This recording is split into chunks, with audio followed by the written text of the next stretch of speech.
Maintenant que nous avons installé notre serveur local, constitué d'un serveur web, Apache, auquel nous avons ajouté le support de PHP, et un serveur de base de données MySQL, le tout, on le rappelle, installé grâce à un outil nommé XAMPP, mais il en existe d'autres, comme WAMP, EasyPHP, etc.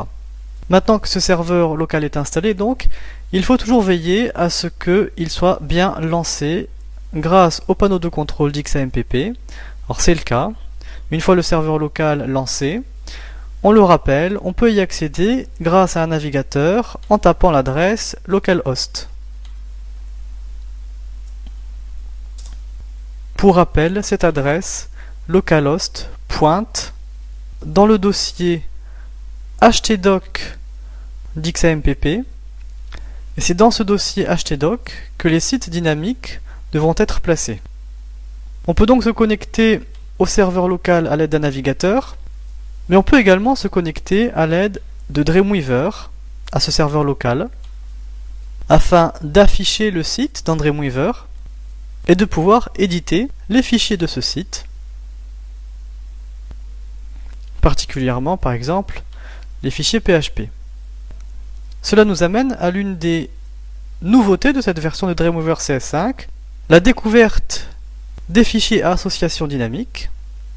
Alors effectivement, une fois le serveur local lancé, une fois le site Dreamweaver configuré correctement, bien lorsqu'un fichier dynamique est affiché dans la fenêtre d'édition de Dreamweaver, bien Dreamweaver propose de détecter les sources associées au fichier. Je clique sur détecter et Dreamweaver m'explique que le script va être exécuté. Cela correspond à parcourir la page dans un navigateur web. Je vais cliquer sur oui et on voit en haut les codes sources qui apparaissent maintenant, les codes sources liés au document en cours d'édition. Il s'agit de fichiers PHP, de fichiers CSS et de fichiers JavaScript. Alors je peux les filtrer en utilisant cette nouvelle option également. Au clic, je peux par exemple n'afficher que les fichiers CSS par exemple. Lorsque les sources dynamiques ont été découvertes par le serveur, Dreamweaver indique que cette page, qui est donc une page en PHP, comprend des directives de traitement qui ne peuvent pas être affichées en mode création, et je suis invité à passer en mode en direct. Alors si je regarde rapidement en mode code source, je me rends compte qu'effectivement il s'agit d'une page en PHP, qu'il est impossible de prévisualiser cette page sans que ce code soit exécuté. Bien pour cela, je peux passer en mode affichage en direct. Et là, si j'ai configuré correctement mon site, eh bien je vais pouvoir le prévisualiser à l'intérieur du navigateur intégré à Dreamweaver.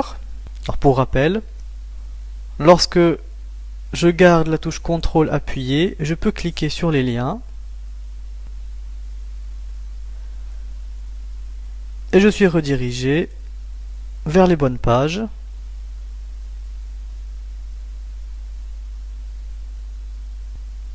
Cette prévisualisation est absolument impossible uniquement à l'aide de Dreamweaver. Dreamweaver aura donc besoin, afin de prévisualiser les sources dynamiques, de notre serveur en état de marche.